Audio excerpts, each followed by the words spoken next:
Désormais, avant ton prochain dîner en ville, pense à ces 15 astuces que les restaurants utilisent pour te faire dépenser plus. T'est-il déjà arrivé d'aller manger au resto et de te retrouver avec une addition qui dépassait terriblement ton budget prévu? Ça arrive très souvent, non? Ce n'est pas surprenant, puisque les restaurants utilisent des astuces intelligentes pour te faire dépenser plus d'argent. Tu peux bien sûr vérifier l'addition pour les plats que tu n'aurais pas commandés, mais cette arnaque n'est plus vraiment utilisée. Avant d'en savoir plus sur les nouvelles pratiques malicieuses des restaurants, clique sur s'abonner et active la cloche des notifications pour rester connecté avec nous du côté sympa de la vie. Numéro 1. Économiser de l'argent sur les fruits frais. Les barman économisent souvent sur les fruits, non parce qu'ils en manquent, mais par simple paresse. Par exemple, pour faire une boisson avec du jus fraîchement pressé, ils ont besoin de 3 oranges. Parfois, il leur manque les 60 ml nécessaires pour servir la boisson complète. Que devraient-ils faire dans cette situation? Eh bien, presser une autre orange. Cependant, au lieu de ça, ils versent la quantité manquante d'une brique de jus d'orange, ce qui leur fait gagner du temps. Numéro 2. Tables agréables dans les restaurants. La plupart des restaurants sont toujours désireux d'avoir autant d'endroits confortables et isolés que possible pour leurs clients. Tables au milieu, tables dans un coin. Tu passeras probablement plus de temps à une table confortable, ce qui veut dire que tu commanderas plus. Pour que les personnes qui dînent seules se sentent à l'aise dans un restaurant, et surtout dans les cafés, de petites tables rondes sont placées un peu partout. Numéro 3. Présentation astucieuse du menu. Un restaurant peut augmenter considérablement sa recette mensuelle en utilisant quelques astuces de marketing. Par exemple, il y a toute une science derrière la psychologie des menus. Albin Seberg, expert en vente et en marketing, l'a décrit dans son livre Menu Design. Les clients choisissent plus souvent des plats situés au milieu de la page du menu. C'est pourquoi les patrons de restaurants choisissent d'indiquer dans cet espace des plats chers et plus rentables. Ah! Les éléments les moins chers se trouvent dans la partie inférieure gauche du menu, en petits caractères pour que tu ne puisses pas les remarquer et les lire. Les restaurants essaient aussi de t'empêcher de comparer les prix, en mettant des plats similaires sur des pages séparées ou en utilisant des polices différentes. Enfin, pour que tous les types de desserts se vendent de façon égale, ils fixent un prix similaire pour les desserts, quels que soient leurs ingrédients ou le poids du produit. Numéro 4. Économiser de l'argent sur les produits coûteux. Davin Kinchelow, président de l'Association américaine des conseillers en restauration, affirme qu'en général, les ingrédients coûteux sont le moins possible présents dans les plats, même si leur présence est toujours indiquée sur le menu. Par exemple, les baies, les graines, les noix et les truffes peuvent être très attrayantes sur la carte. Les restaurants doivent donner l'impression qu'elles sont bien là dans l'assiette, même s'il n'y a qu'une seule baie pour que le client se sente satisfait. Numéro 5. Nom insolite pour les plats. Jouer avec les noms des plats fonctionne aussi très bien dans les restaurants. Les experts en marketing passent beaucoup de temps à inventer des noms et des descriptions pour les plats d'un menu. Qu'est-ce qui t'attire le plus? Filet de perche ou filet de loup de mer du Chili? Un gâteau au chocolat belge ou une explosion de 3 chocolats? Ils essaient aussi de rendre les noms plus authentiques. Cela fonctionne particulièrement bien avec les restaurants italiens, où ils appellent la rubrique soupe et salade du menu Zuppe e insalate. Ciao bella! Jouer sur la nostalgie aide aussi beaucoup. Tu seras plus enclin à commander des coquilles Saint-Jacques maison de grand-mère ou une pizza de l'oncle Ben qu'un plat désincarné et sans émotion. Numéro 6. Portions réduites et petites assiettes. Tu as peut-être remarqué que les restaurants ont commencé à réduire la taille de leurs portions, mais ils n'ont pas changé les prix. Ceux qui travaillent dans le domaine de la restauration disent que l'idée de réduire les portions vient du commerce de détail.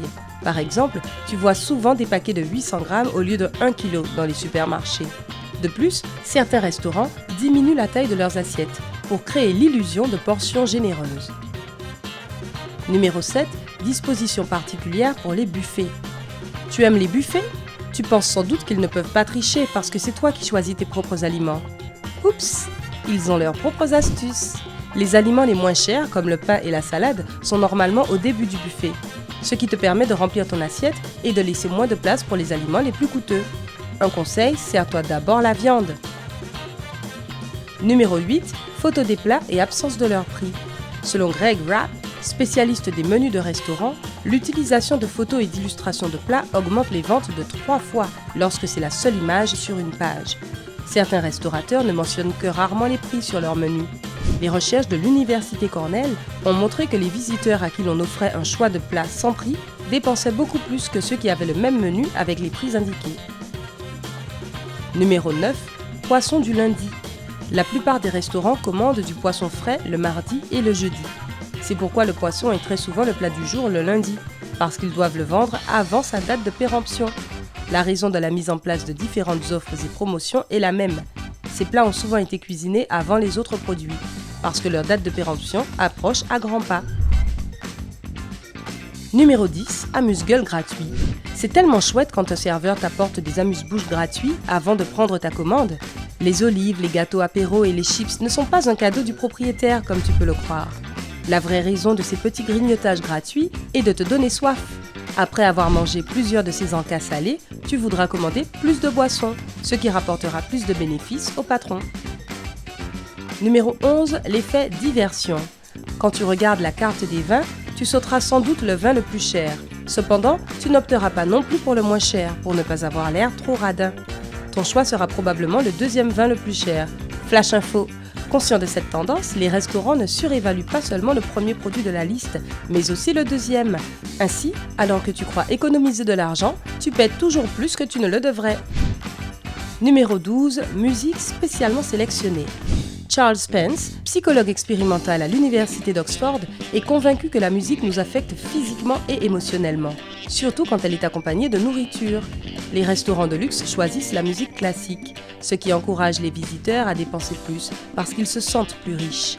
De plus, les restaurants spécialisés dans certaines cuisines peuvent avoir recours à certaines musiques traditionnelles pour créer la meilleure ambiance possible.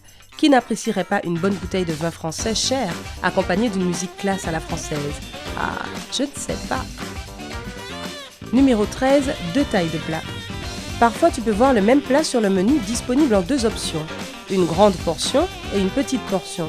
Cette stratégie s'appelle le bracketing. William Poundstone, auteur, chroniqueur et critique américain, le décrit dans son livre Priceless, The Myth of Fair Value and How to Take Advantage of It. Un client n'a d'abord aucune idée de ce qu'est une mini-portion et pense donc qu'une plus petite portion a un meilleur prix et qu'il dépensera moins en la commandant. En réalité, un restaurant vend toujours une plus petite portion pour un prix plus élevé, ce qui lui permet d'économiser sur la quantité de produits qu'il utilise. Au final, en termes de poids, une plus grande portion est plus rentable pour toi. Numéro 14. Lumière tamisée. L'éclairage peut influencer la vitesse à laquelle les gens mangent. Les restaurants chers préfèrent généralement une lumière tamisée dans leur salle pour que leurs visiteurs puissent se détendre. Ils sont susceptibles de passer plus de temps dans un restaurant avec une ambiance si paisible et dépenseront plus d'argent, ce qui est primordial pour les propriétaires. Numéro 15. Serveur sympa.